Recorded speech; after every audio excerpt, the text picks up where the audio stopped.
Meeting to order. We do have a quorum with all board members present, and welcome everybody. At this point, we'll discuss our February 15th regular board meeting agenda items. Dr. Randall. Mr. President, the first item is we ask that the board approve out-of-state travel for George Ranch High School speech and debate team to travel to Lexington, Kentucky on April 27th through May 1st.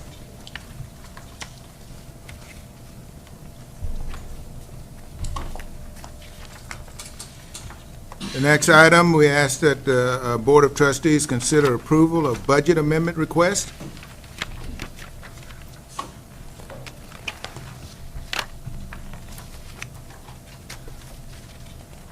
I have one question. Yes, ma'am. Oh, just for clarity, instructional leadership, what does that cover on 14?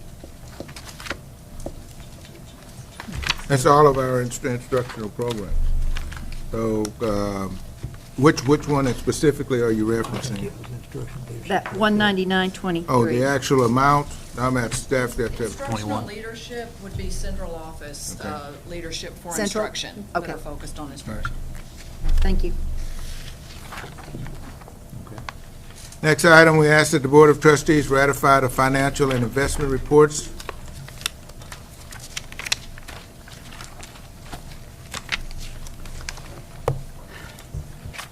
The next item, we ask that the Board of Trustees approve a resolution regarding the closure of schools from Tuesday, January 16th through Wednesday, January 17th, and authorize the payment of employees and establish related budgets. As the board is aware that any time that we have weather days like that, the board has to pass a resolution in order for employees to be paid, and that's what this resolution is.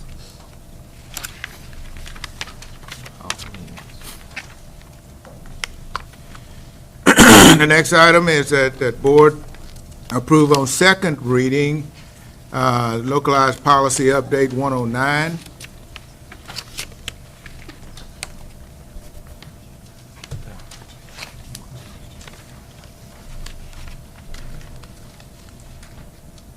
The next item is we ask that the Board of Trustees approve the student staff instructional calendar for 2018-19 as recommended by the district-wide School Improvement Council. If you've had a chance to look at it, the calendar is very similar to this past year's calendar. This is only option one, though? Yes, sir. This is the one that the committee is recommending. And so, who actually? So the 47 votes. How do the votes come in, or how? Just curious because there was a bunch of questions asked about this. So the DSIC voted on this electronically on the three options, and so 47 votes were for option one, which is included in the board book. There was one vote for option two and one vote for option three. And it represents, it's supposed to represent the majority of the group for each one of the representatives. So, Does each? So how many? Is it multiple votes per campus, or has that? It depends on enrollment. For instance, high school has more reps than an elementary school. Okay. But right, so they would go back to their campus and they would talk about these are the options. For instance, here at Brazos Crossing, we had the three options electronically, and members of central office voted on it and sent it into our central office rep. So they're just kind of evenly, the votes sir. are evenly distributed throughout the district. Yeah, you basically get a consensus from each campus, and then they can vote. Right. And it also includes some folks from the community and from businesses that are on the committee as well. Does it include any family members, parents? It's made up of campus staff, community members, and business partners. So there are a select few folks who are community business and community members. So they could be parents, but they're members of the community. and some of them are parents. Yes, they are. And grandparents. And grandparents. Yeah. Well, every year I mention this early release, and last year I think it was 29 days the kids were out, and 6 early release days. This is elementary. And this year it's 28 days, and you don't have the early release. That's decided later. Right. But there will always be the same amount of early release, elementary and secondary. So as has been traditionally the case, that the DSIC votes on the general calendar, and after the board is okay with the start and end dates, the holidays and everything, then staff would come in and they would add the 6-week and 9-week grading periods, and also the early release days. And so is there, the DSIC, is there one group per campus of those, or is that a whole, is that the? There's a DSIC rep on every campus. On every that campus. comes and they would meet here, I think, 4 times scheduled per year. Typically, the 4th meeting isn't necessary, so it's usually about 3 times a year. Is They'll the come in. calendar, is that the main thing that they?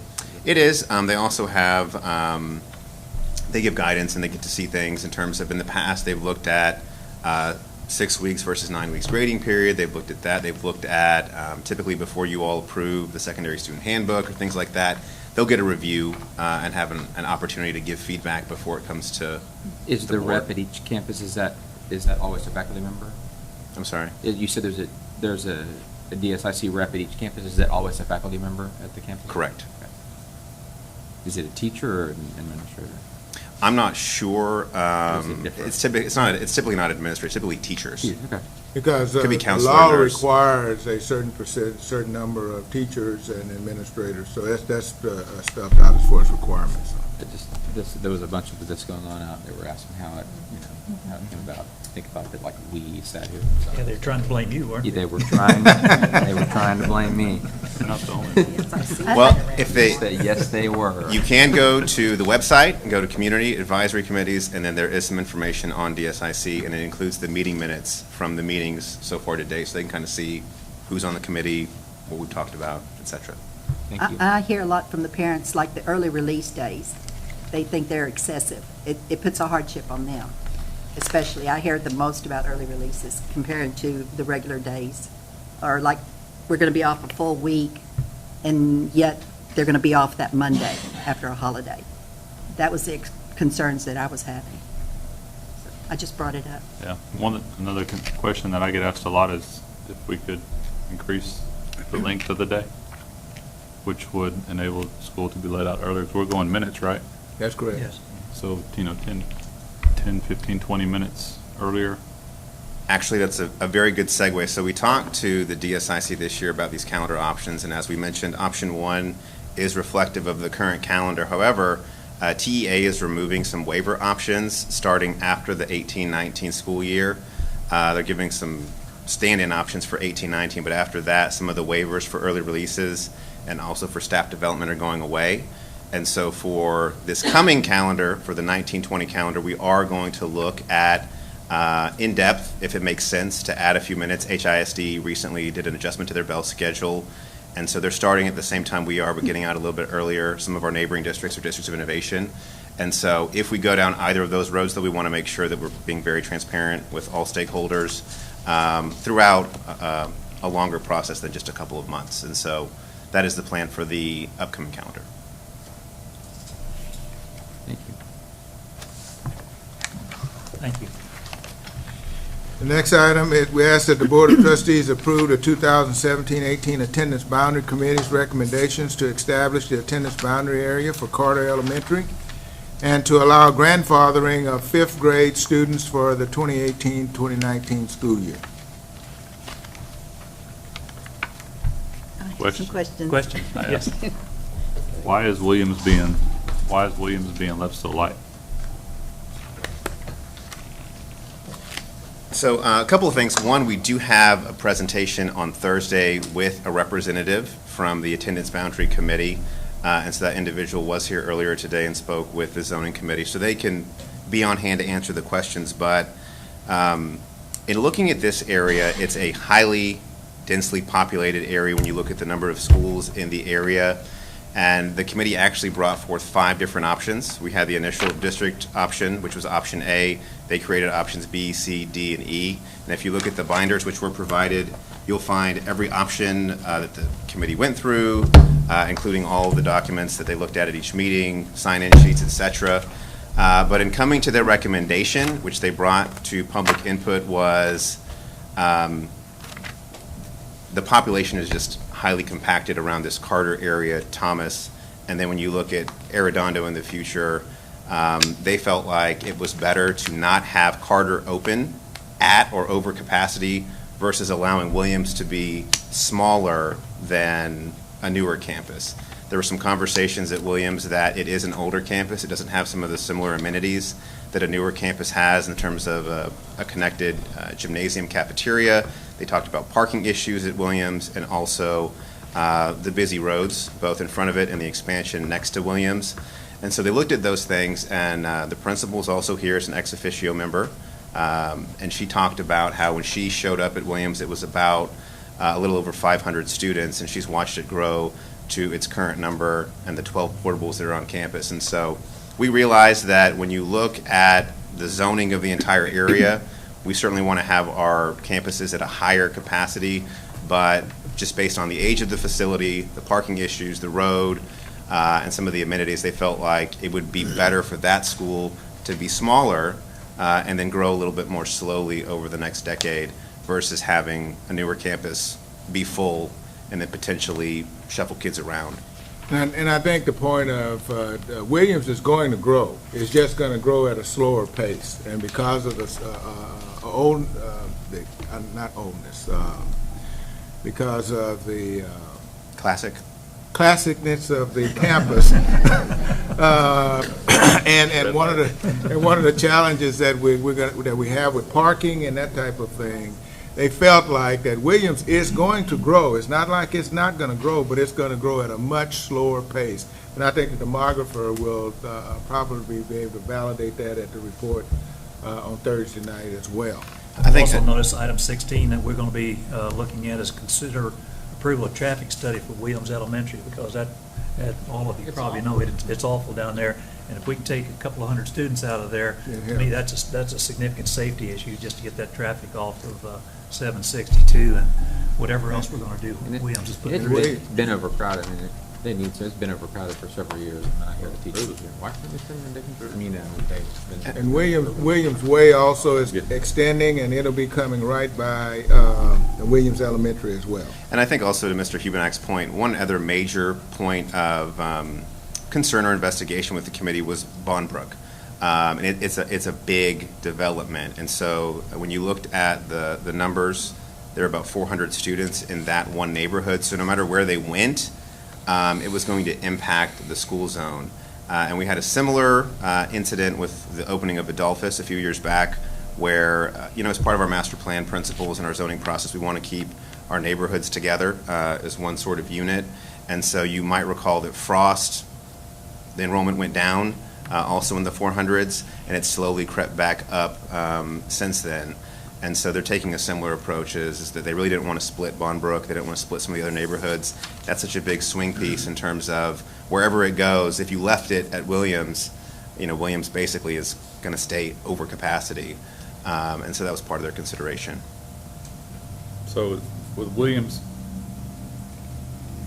I'm told there may be some adjustments that could be made as far as the route of traffic on how we handle things there that could possibly make it safer.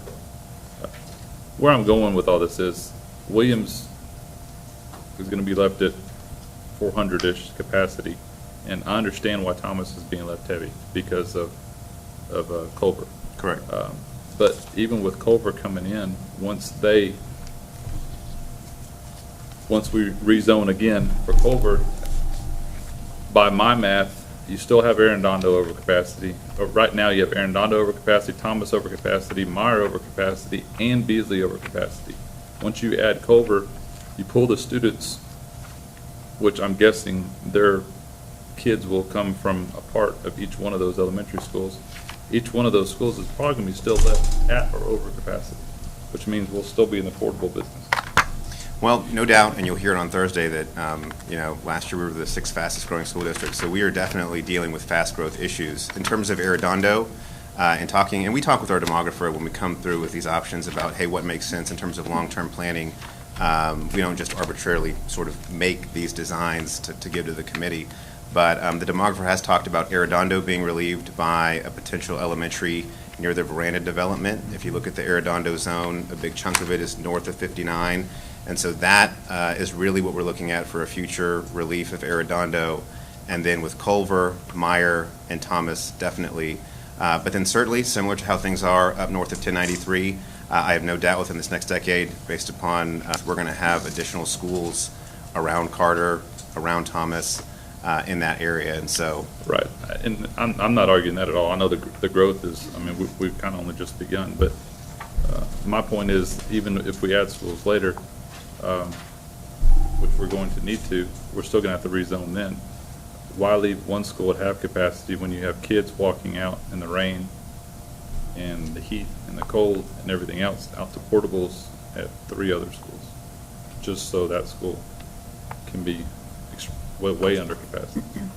Well, right now, I know that Arredondo is close to capacity, whereas you really don't have the opportunity to alleviate Beasley with this zoning based upon the distance. I mean, that's Culver. I mean, Right. Culver, I would think, would play a part in that just because of its location. I would imagine it's going to pull some from Beasley, but, you know, and my point on that was Thomas being left as heavy as it is now. I get that part of it. But that said, with only taking that number from Thomas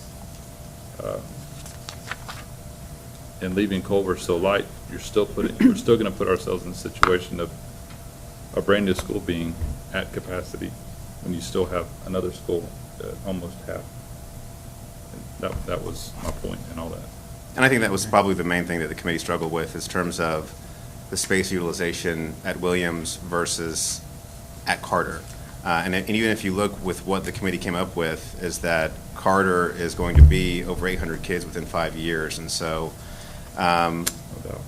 you know, it's certainly something that they looked at when they created their additional options, but ultimately they felt like, based upon the reasons given in terms of age, the roadways, space utilization in terms of amenities, that this was the best option to bring to the board. Well, and I know a lot of parents spoke the other night at the meeting. You know, they didn't want their subdivision divided. You know, and for obvious reasons. Right. You know, kids that live on the same street. You know, one street goes here, one street goes here. Unfortunately, I mean, you have to draw the line somewhere. And my thought is that we would try to balance it out as best we can.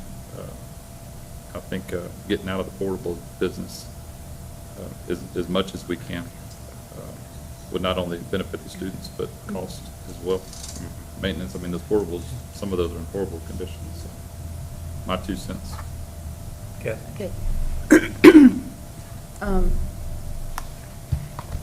I was looking at option D or E, and those seem to even out the school numbers over the next 2 years more evenly. And I know you were saying that Williams, we don't want to go over capacity, but it was built for 750 students. And they have more than that now, don't they? Yes. Okay. Yes.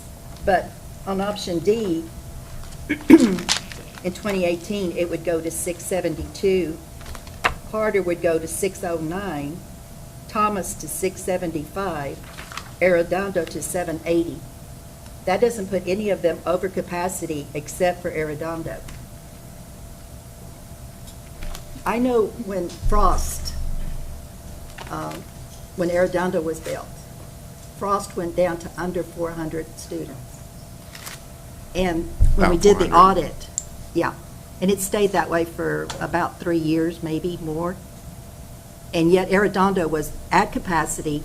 They had the outside buildings, and no one would say, rather than putting them in those buildings, why not bus them over to Frost for that 1 year? And the parents, it was told to me that the parents wouldn't go for that. I think we're at a time that we need to utilize our facilities and not put so many students in one school for overcrowding. And our auditors told us that we're not utilizing our facilities to the best of their capacity. In here, you say optimal utilization of existing facilities. And they're asking us to take Williams and make it smaller and overcrowd the other schools. That's the point I don't get. Because we're talking from 2018 to 2022, option D and E sure look like it evens it out for those 2 years. So the question is, why not D or E? What? So the question is, why not D or E? Well, I think the committee looked at option D. Within 5 years, you have Carter at 200 students over capacity roughly, and they really didn't want to. They weighed the option. Do we want to open up a brand new building and then 5 years later have it busting at the seams versus having a little bit more flexibility after that? So, you know, they looked at both space utilization at the older building versus having Carter at over capacity within 5 years at option D. And certainly with the option they're recommending in 5 years, it's over capacity. But I mean, if you look around the fast growth areas in Lamar CISD, we tend to get to about 900 students. And that's when we really start looking at you know, options to open up a brand new school. I'm just up for overcrowding these schools if we don't have to. And option D just looked like it was the best one. More questions? Thank you. Yep. The next item is ratifying donations to the district. The next item is that the board approve resolutions for Diagnosticians Week, resolutions for Texas Public School Week,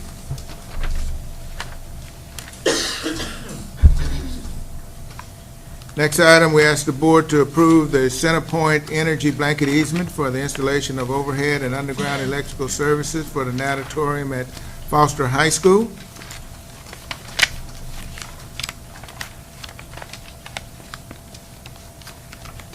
The next item is that the board approve CenterPoint Energy terms and conditions package for the installation of overhead and underground electrical services for the Natatorium at Fulshire High School.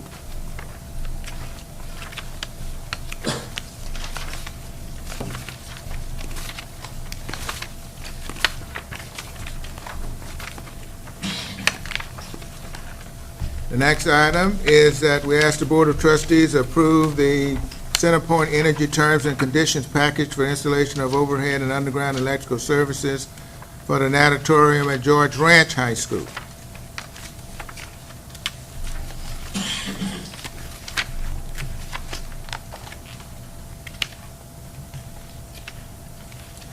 Next item is that the Board of Trustees approve CenterPoint Energy gas development fees for the Natatorium at Fulshire High School.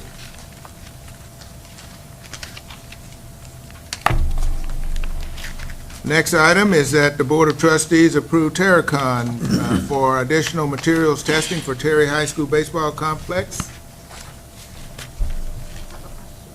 Yes. Has that already been completed, those tests? They had to come back and do some additional testing, and that's what this is referencing. They will do additional testing, or have they already? I'll let them, but they,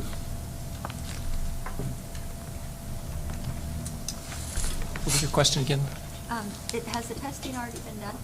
Some of it has. So. They're getting ready to some of finish this it up. is paying, some of it, but Yeah. there's still more testing that needs to be done? Yes, the final testing. The Terrorcon and most testing firms will give us an estimate based on the numbers of tests. So back in December of 2016, proposal that you approved was like $35,000. It's in here. And depending on how many sequences of concrete pours or, you know, the contractor basically calls for inspections, we get it close most of the time. But this one was just a little bit over. So some of it's already been done and some of it will be done? Yes. Okay, thank you.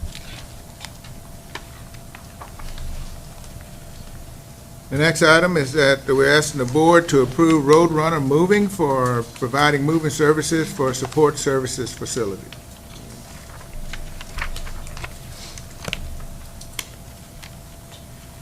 The next item is we ask the board to approve the final payment of $18,227.75 to the Anchor Group for the district-wide fence improvements.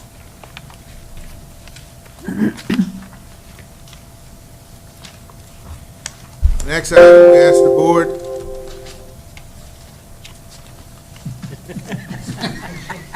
Yes. The next item, we ask the Board of Trustees to approve traffic engineers for a traffic study for Williams Elementary School. Dr. Randall, the traffic study, what are we trying to achieve? Are we trying to find some form like we did for Huggins, or is there other options? Is that what we're trying to find, is options on how to stack those cars? That's a combination of it, because Williams Way is extending from 59 all the way through to 762, and it's going to go right by Williams Elementary, right by where the buses come in. Part of the parking lot. And so what we're trying to do is to get the traffic engineers to work with the county engineers to look at how can we structure that parking so that we can get vehicles off of the street, because once that opens up, the subdivision. Canyon Gate will probably be using that route into Williams. So it's, and also looking at, they may have to restructure, change where buses come in, and to try to create a deeper stacking space for vehicles, get them off the road. Is there space there somewhere available? Well, we're hoping that they can tell us. It may take up some playground area, we don't know at this point. Right now, do they have it that the buses pick up in the back or the front?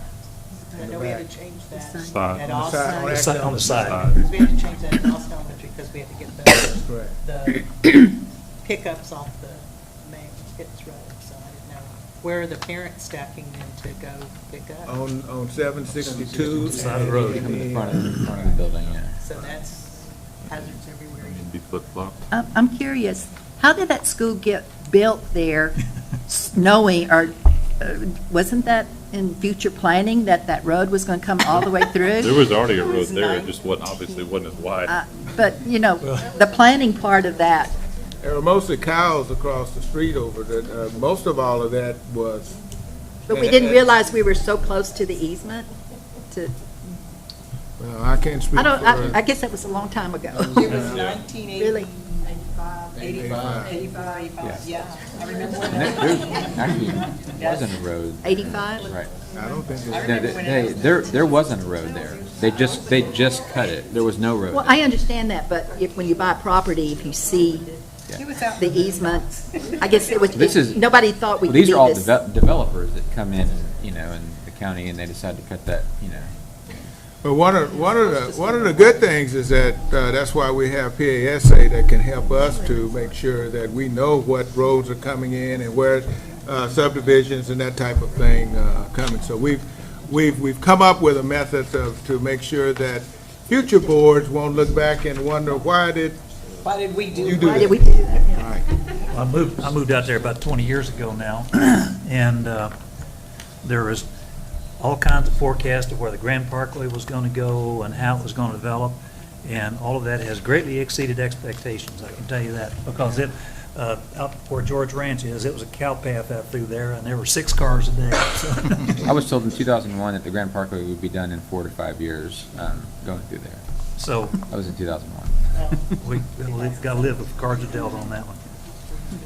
That's all of the action items, Mr. President. As far as information items, we'll have a report on the aquaponics lab on Thursday, the demographic Will update. they be serving fresh fish?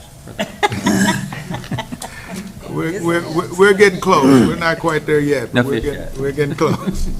The demographic update, and if you have any questions about any of the other information items. We're going to have a presentation here in a little while on the program management. Before we get to that, do we have any audience to patrons where they'd like to discuss any of the action items? Yes, Mr. President. We're now at the portion of the meeting when the board allots time to hear persons who desire to make comments to the board.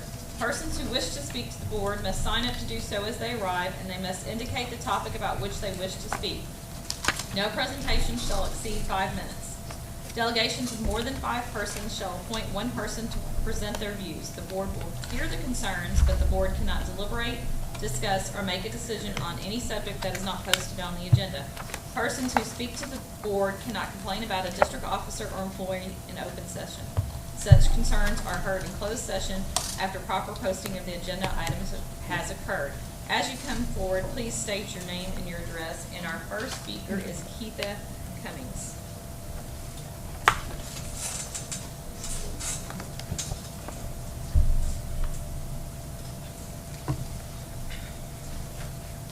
didn't know I was going to be first. So, hi, I'm Keitha Cummings. My address is 13302 Lakeview Meadow, Richmond. I'm in the Brazos Lakes subdivision. Most people don't know where that is. I'm just up here to talk about the rezoning. It was mentioned rezoning from Carter, because most people, I think, since we're a smaller subdivision, don't really consider us. Brazos Lakes is past George Ranch. And right now, we currently are zoned to Velasquez, and when we came to the meeting a few weeks ago, we're asking to be rezoned to Carter. Carter, I think the redo of their map, it looks like the attendance committee did include us, and I know you guys didn't mention us, and we just don't want that to change, so I just wanted to just come and speak about that, because we really don't want that to change. There's a lot of upcoming traffic in front of George Ranch on 762, and it's really hard for us to get our kids to school. We have one bus that comes to our subdivision. It gets there around 6:15, and when I say one bus, I mean one bus that picks up a kindergartner and the high school kids. So you can have a 5-year-old on the bus with, well, we do have a 5-year-old on the bus with 15 and 16-year-old kids. She tries to separate them, but they can hear, and they can see, and it's very difficult. Even with our secondary kids, they're on the bus at 6:15 in the morning. They literally pass all of the George Ranch campuses, cross the track, go over to Velasquez, get off of the bus, wait for another bus to come and pick them up, to take them back to where they just passed. So they're in transit for basically almost 2 hours, because their start time is around 8:10 in the morning, as opposed to the elementary school starting at 7:30. Carter is like 3 to 4 miles closer to us. With the expansion of A. Meyer coming up, that would be a straight shot from us hitting 762 to 8 Meyer right to Carter. Right now, we would go down Wrightsville Road and turn on Burdett. I'm just giving you all that, but it's closer. So we just want to make sure that we're still considered. I know, because she was talking about option D and everything, and none of those options included us until they made the revision, and we just want to make sure, even if you change the other ones, just keep us in there. Because we're only like about 40 kids, so we're not, that's not going to change. Our subdivision is it's not that big. So that's all I have. I just want to make sure you just keep that down there. All right, thank you. Thank you. Since it's on our agenda, I will comment that I talked to County Commissioner and A. Meyer. They should start turning dirt on that extension in April. That's all, Mr. President. Thank you very much. All right, do we have any other, any questions on the information items down to program management?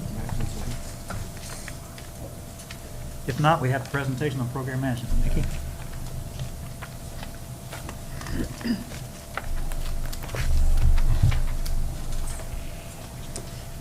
Good evening. Everybody hear me? My name is Mickey Morris, and I know some of you. There are some that I don't know that I've had a chance to meet yet. By way of introduction, I'm with Rogers, Morrison, Grover, and I've been working with the district, I'm going to say 13 years, helping you all with real estate and construction and bond program issues. I also, just by way of background, I represent, I think, almost all of the large growth, fast growth districts in Region 4, as well as the non-growth, aging, landlocked districts. But I work with Fort Bend and Katy. I do work with Cy-Fair, Klein, Conroe, New Caney, Humboldt, Clear Creek, Pasadena, Pearland, Spring Branch, HISD. So I work with all of them on their bond programs, and have been doing this since 1999.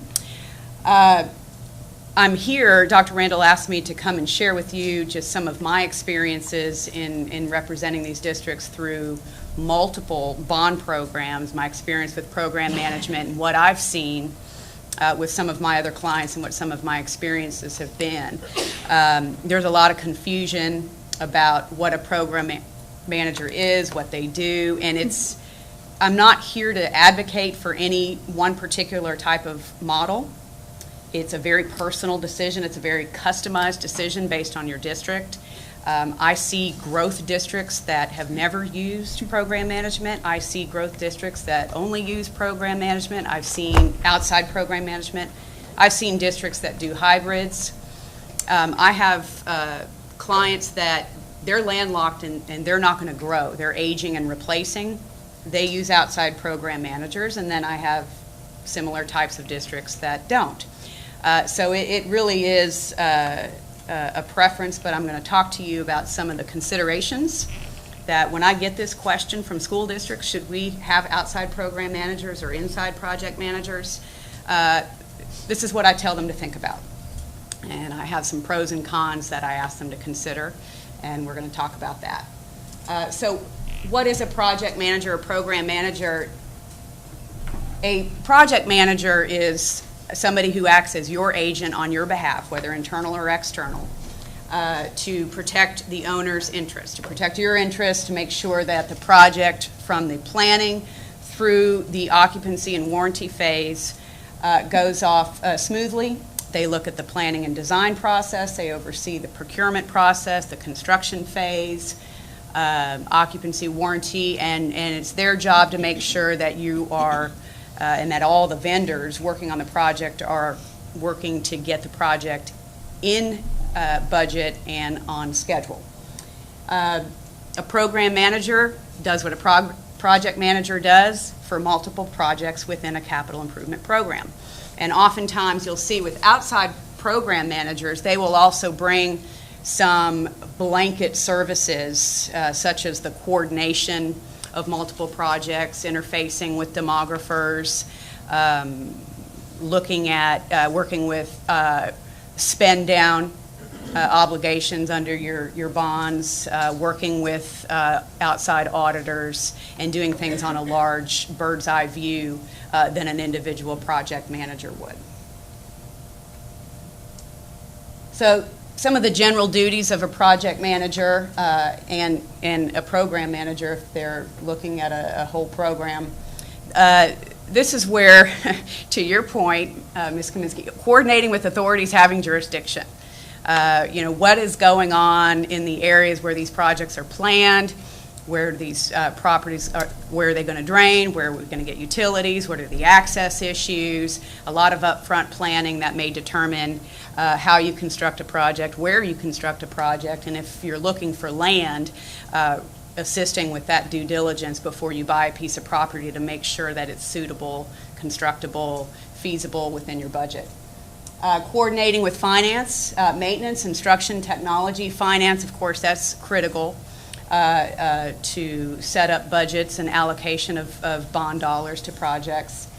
Working with maintenance to make sure that you have compatible design standards for your controls and HVAC systems. Working with instruction and technology to program the projects. What do you need? What do you want your learning spaces to look like? How much technology do you want integrated?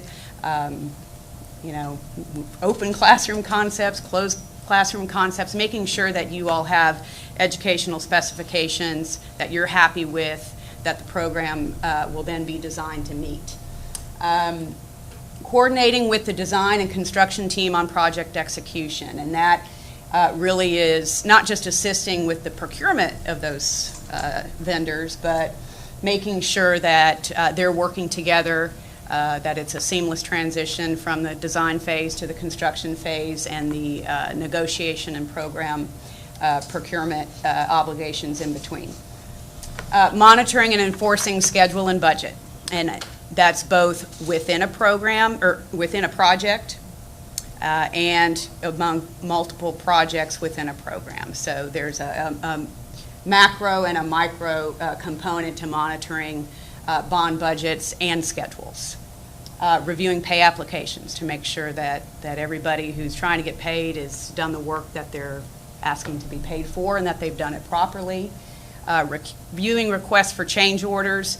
I think when project management, whether internal or external, if it's done well, you minimize the number of change orders that you have because a good project manager is looking at plans and specifications along with the architect before a project goes out to bid to make sure that there aren't gaps or errors or omissions or things that haven't been considered, and incorporating some of those late changes that instruction may want worked in to ensure that it's worked into the budget before the bids go out and that you're not having to deal with a lot of change orders. Tracking and preparing reports on the status of the schedule and the budget. This could be for Mr. McKeever's department, it could be for you all, it could be for a bond oversight committee, it could be for your website, it could be for the campus that's waiting to move in, move back in, or has an addition or renovation underway. Quality assurance oversight, this is probably one of the most critical roles. And, you know, we joke in our office that there's no substitute for the little white truck that drives around and looks and makes sure that everything is going as planned and the people are where they're supposed to be, where they say they're going to be, and when they say they're going to be there. Program managers and project managers are also expected to assist with the resolution of disputes. No project is perfect. It happens. Things go wrong, and it's critical to have the staff there to make sure that when things go wrong, and things will, that you can correct quickly and address things so that relationships don't sour and projects keep moving along and that the owner is protected. So the two approaches to project management are internal project managers, and you know what this looks like in school districts is simply facility staff. Have a number of employees working for the school district in the facilities department. Some larger districts have a facilities department, and then they may have a distinct bond planning department. Conroe, for example, they have a department that's focused on the capital improvement bond projects, and then they have the kind of more routine projects, whether they're maintenance or construction, is really handled by the maintenance department. You know, I've pointed out at the bottom here that you can use bond funds to pay the salaries of internal staff that are devoted to bond projects. Outside project program managers, that's another method, and it's not an either or. You can do a combination of both. The law calls these construction manager agents, and under the Texas Government Code, it is a service. You all have used this service before. It's an advertised RFQ process. We'll talk about that at the end. But it doesn't have to be a large firm. I have Humble ISD has one gentleman that they employ on a part-time basis to act as a project manager for them. He comes up a couple days a week and helps them with the project at a time. They don't have multiple projects going on right now. Pasadena ISD had a couple of independent contractor project managers that they had, some full-time, some part-time. One was a retired principal of Dobie High School who just didn't want to leave the district.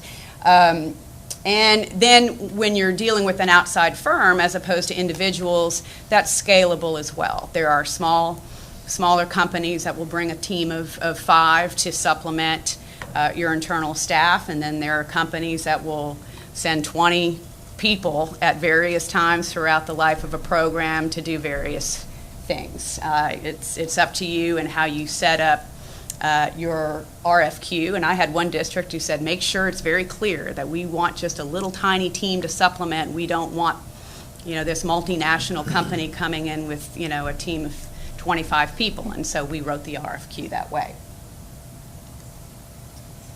So what do you think about when you're trying to make the decision of whether to outsource it or keep it in-house? Quantitative versus qualitative considerations. And when I say that, I don't mean that any one approach has more quality than the other, but I will talk about quantitative mostly being cost and qualitative mostly being the resources they bring to the table. We're going to talk more about that in the pros and cons, because there is a myth that outside program managers are necessarily more expensive. Sometimes that's the case, sometimes that's not the case. It depends whether you've sized it right for your needs and how many internal staff people you have and are replacing. You obviously don't want inside folks and outside folks doing the same thing, a duplication of efforts. It's not necessary. I see that happen, and in that case, yes, I do think it can be expensive. But you need to look at the size and skill set of your existing staff. And the size, of course, is critical. You know, when a district calls and says, do you think I need an outside program manager? And well, how many people do you have in your staff? Well, 2. Well, how many projects are you planning to do? 23? Well, yeah, I think you probably either need to hire some folks or you need to get an outside program manager.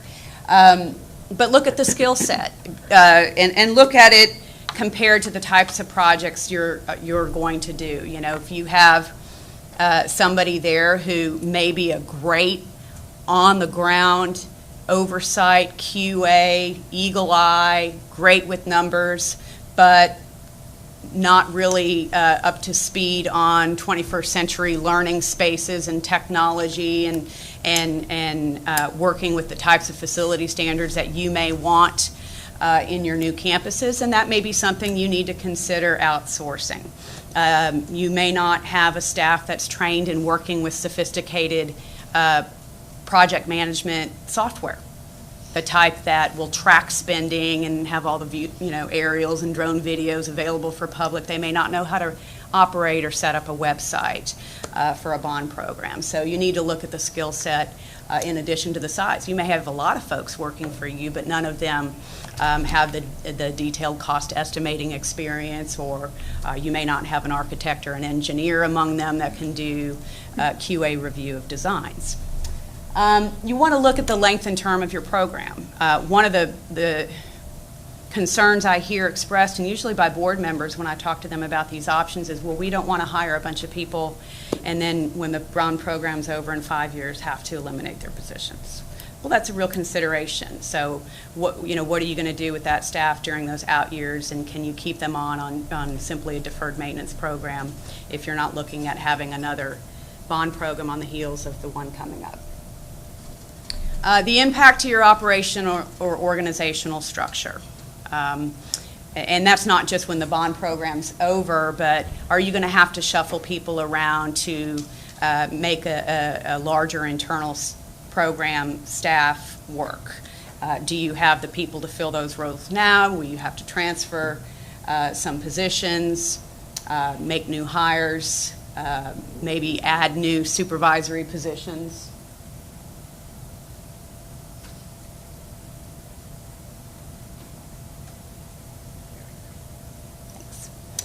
Okay, accountability and liability issues. We're going to talk more a bit about this on the pros and cons, but people ask, is one more liable to the district than the other? Obviously, if you have an employee, they're accountable to you as an employee. If you have an outside vendor, of course, they have some accountability to you by contract. It's important to note, though, that when you're talking about program managers, project managers, whether they're internal or external, you're never going to be able to sue them or hold them responsible if you have a defective design or defectively constructed project. They may have accountability for failing to provide the oversight or the QA, and for an employee that's an accountability issue. For a vendor, it may be you're not getting the benefit of the bargain, it's a breach of contract or not following through on the performance, but we had to tear out this slab and redo it, and can we make the program manager pay for it? No. Can you dock their contract because they weren't out there on site when they were supposed to be? Sure. But they're never going to be responsible for the cost of the actual problem itself, and that would be true whether they're internal or external. That's not to say they don't have a duty to you. Obviously, your employees have a duty, and by law, an outside program manager or project manager has a fiduciary duty to the district, which is the highest duty of loyalty that you can owe. It's the same that an accountant or an attorney would have to a client. It's the highest level of trust and care owed. You also want to consider the time. It takes time to hire and ramp up It takes time to procure a program manager. You have to advertise, you evaluate responses, there are a couple board cycles associated with that, negotiating a contract. But depending on where you are in your cycle, it's something that you need to be mindful of the time it would take. And if it's going to be internal, is there going to be training associated with that once you hire the people? So the pros and cons, and again, this is not, my advocating one way or the other. These are just things that I have noticed over the years, and none of them are absolute. I'm sure, Kevin could jump up and say that's not true, or Gloria could jump up and say that's not true. But this is just my general observation. So one of the pros of an external PM is that they do act in a fiduciary capacity. That's a higher level of duty than an architect, than a contractor. They are basically an extension of you, the owner, and their ultimate duty is to protect your interests. They come with the training. They're obviously, that is their job. They're a program manager, project manager, that's what they do, and all the training that they've had is specific to the services that they'll be performing. Whether you ask them to set up a website or do program-wide cost estimating or look and update your facility standards, they've done it before, they know how to do it, that is what they do. And in tandem with that, they can provide broad additional resources, such as engineers, estimators, safety specialists, public relations. I've had districts who they have very persnickety communities, and part of what they ask their program managers to do is public relations and coordinating with communities and doing design town halls and things that may be a specialty need for that district that they don't necessarily have in-house. Commissioning. New rules, all school districts are now subject to the 2015 version of the International Energy Conservation Code, and with that gift came a new obligation that all new school facilities have to go through building commissioning. Municipalities have now adopted that to their municipal building codes as well. And so districts embarking on capital improvement programs now have to make sure that they have either an existing firm that can do their commissioning or they need to get their program manager to do it. And a lot of the program management firms are offering the commissioning services to commission a building through construction and at startup.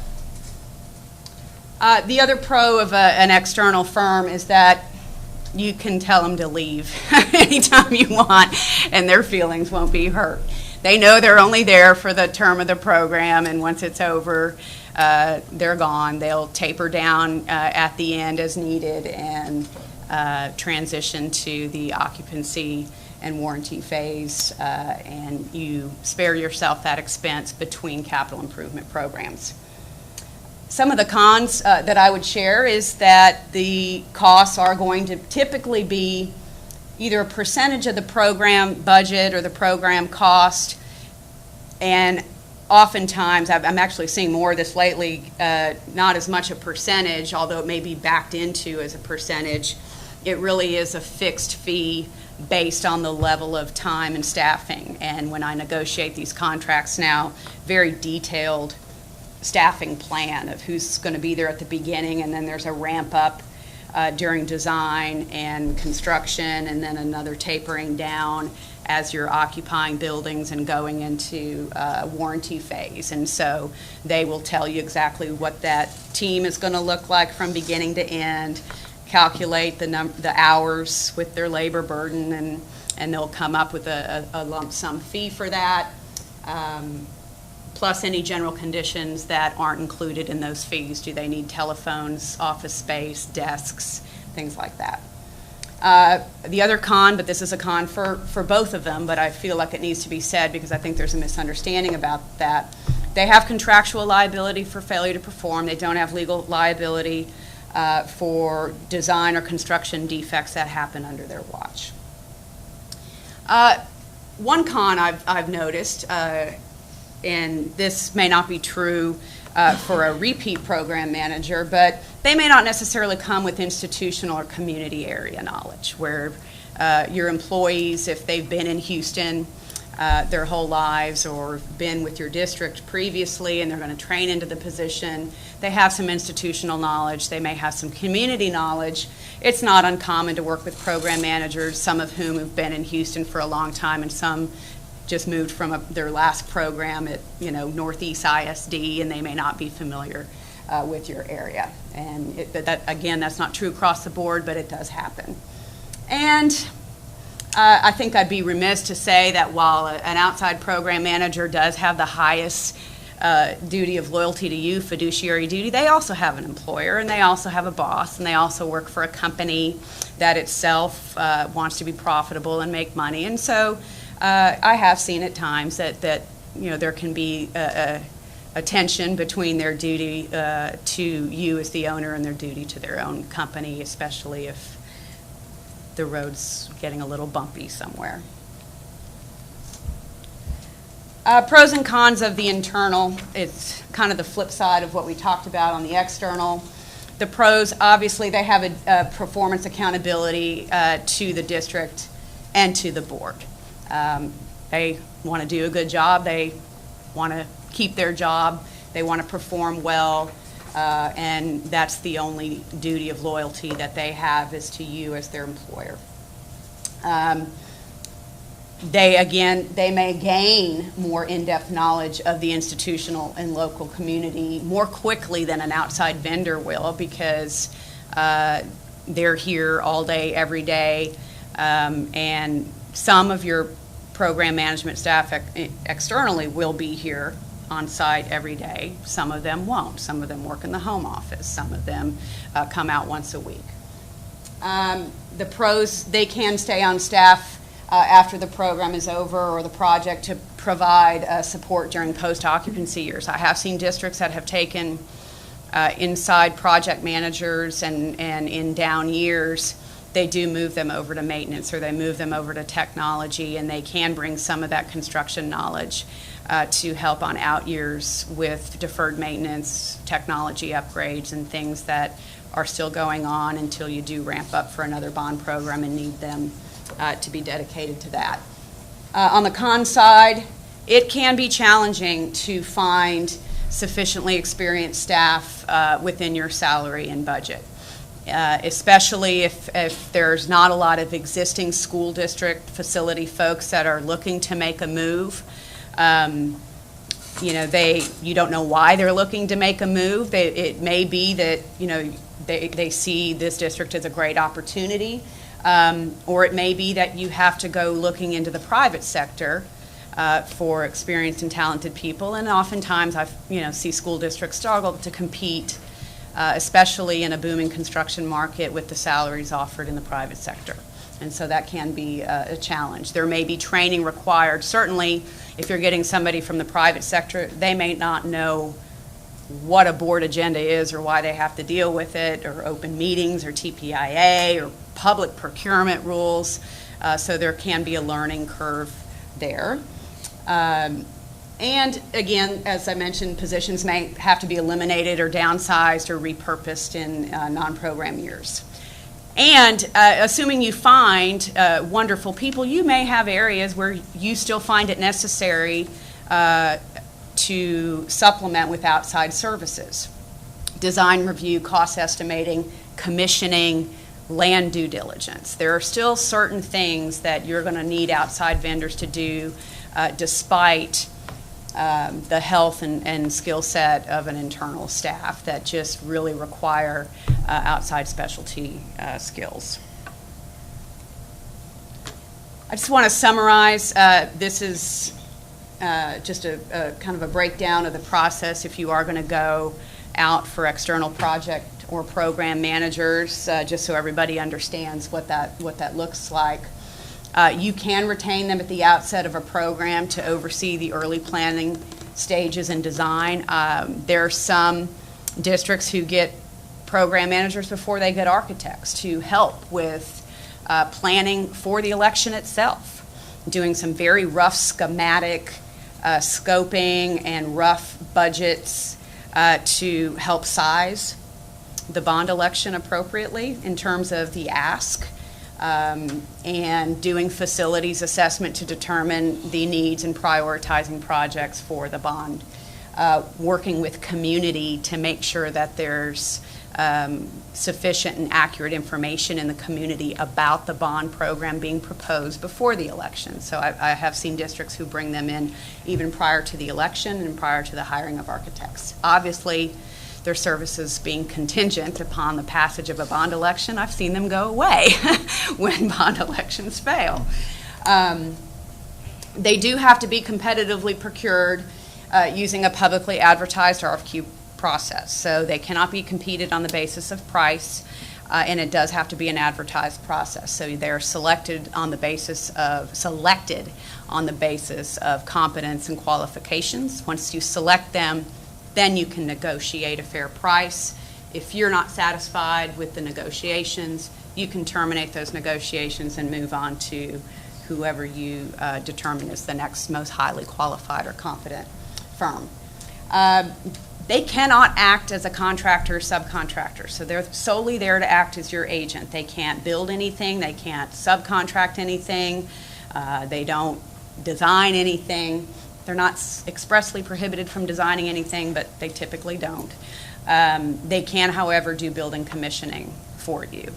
And that really is acting as your agent to make sure that those critical energy efficiency systems are designed and constructed and will operate as you expect them to, and in a way that will add to the life cycle of the building. Once you select a program manager or a project manager externally, you still have to procure all of your contractors. They don't hold any of the contracts. They're just an outward extension of you. So all of your other contractors also still have to be competitively procured using those construction procurement rules. By statute, they have to carry a minimum of $1 million in professional liability or E&O insurance. They are not required to furnish payment or performance bonds because they're not engaging in any public work. So I think that's all that I have, and I'm happy to answer any questions or address any concerns or thoughts that you might have on the subject.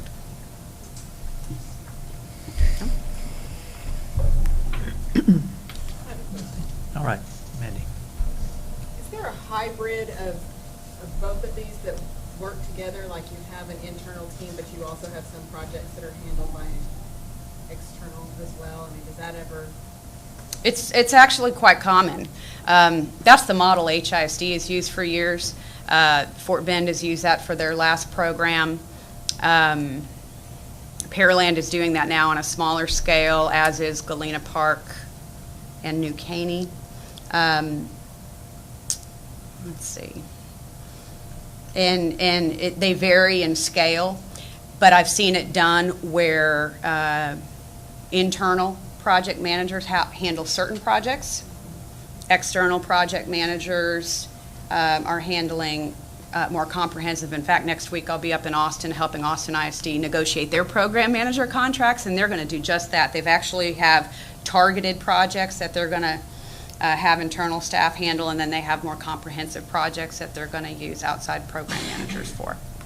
And is that typically, like if you were doing it on a project basis, is that typically, like as the bonds laid out, is that typically done at the beginning of the bond process? These are all going to be internal, these will be external? Or is that one way to? That is one way to do it. That's probably the best way to do it, because that way when you procure the program manager and negotiate, you know exactly what that staffing plan needs to look like. As things come up, you can always add to the scope of a program manager's contract. You can also take out it from the scope. You know, I try to be very specific in the contracts about what projects they're responsible for, with the understanding that we can add, we can also take away and get a credit if we decide, okay, no, we're going to handle this one in-house. So if we go out for the RFQs, we should have a vision of what we're probably wanting that person or that company to manage for us at that time, and not, so that we're not wishy-washy ourselves. If you already have a facilities assessment and you already have your capital improvement plan, where you've identified the projects and you have a sense of the order, yes.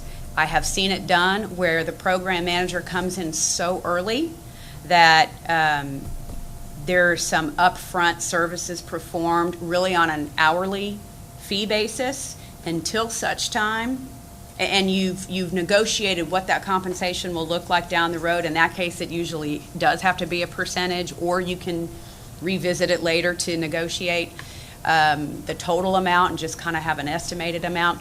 But if you really need somebody up front, either prior to the election or prior to assigning projects or prioritizing projects, there is a way to do that. Ideally, if you had a facilities assessment done by somebody else, you have an idea when you go out for the election what your priorities are, what your budget is, and then you do nail down that list. Obviously, it can be fluid and the fee can be renegotiated or fluctuated if necessary, but you do want to have as much certainty when you negotiate that contract to know exactly what level of staffing you need so that you don't buy more than you need, I guess. And not under. And or less than you need. That's right. Yes. I have a problem about training. You had mentioned, the board would be part of this assessment. We are not equipped. We don't have that knowledge. Right. And another board comes up and maybe they don't have the knowledge. What if we don't have the trained people in our district? Have you seen where that has actually delayed projects? Oh, yeah. I mean, as far as staff, that really just isn't. Well, like little things like you were talking about the building commissioning. Yes. If we hire somebody and they're not updated on all this, as a board, are we that knowledgeable to know that that's what, in other words, for Dr. Randall, that seems like it's a lot of extra work. Yes. You may not be. Dr. Randall, who's been through a number of programs, would be. Kevin certainly is. Mm-hmm. I can tell you there are many people behind me who I see and will hopefully see at the end of the month at the annual TASBO conference. There is a phenomenal amount of training that goes into facility staff, not just program and project managers, but the people who oversee them, like Kevin, like Jill, who are trained. I do these trainings to know, okay, now everybody has to have commissioning, and now these rules have changed regarding portables. So they're both TASBO, TASB, what is it, A4LE? Is that what it's called now? It used to be CEPFI. There are a lot of organizations that give a lot of attention to the school community to make sure that the people at the districts and the people who are making these hiring decisions know what to look for and know what's required. So if you're investing the time in their training, there's no guarantee, though, that they will stay with you. The retention. Nope. There is no guarantee. Okay. To me, that's an issue. We would be putting a lot on the staffing, and in this day and age, training is just too important, and it's time-consuming. It is. Any other questions? I have a question. You said that the cost was a myth, that a lot of times Right. we think that having an in-house is less expensive, and you said that that's a myth. Can you give us some examples? Yeah, I think the best example I can give is it's very difficult to quantify the costs that you don't see. And so when you have a team that, if you just look at the cost of salary and overhead versus the cost of a program manager, looking at the face value of a contract with a program manager, one thing you wouldn't be able to see, and it's really difficult to quantify, is how much money those outside skill resources save you in catching things that they're trained to manage and catch that are very specialized. For example, detailed cost estimating, engineering peer reviews, just money that can be saved in the way you package projects together in terms of making long lead purchase items in the market that you might not think of, but that they've been trained to look for. Can we order, chillers for all of the projects early to save costs? Things, there are strategic resources that they bring that save you money that are really difficult to quantify. Cost avoidance, I guess, would be the better phrase Yeah, for their it. assistance and supplier selection can help on that. Yes. That's where you can lose a lot of money. Yes. And just managing relationships between architects and contractors that they have worked with on previous programs. Any other questions? Thank you very much. That was really informative. Appreciate it. Thank you.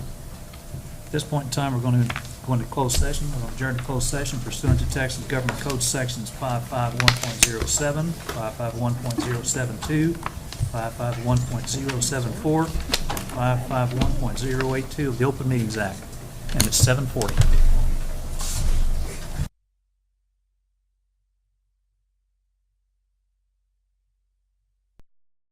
Open session at 8:02, and we have no action items from our closed session, so we'll adjourn this meeting at 8:02.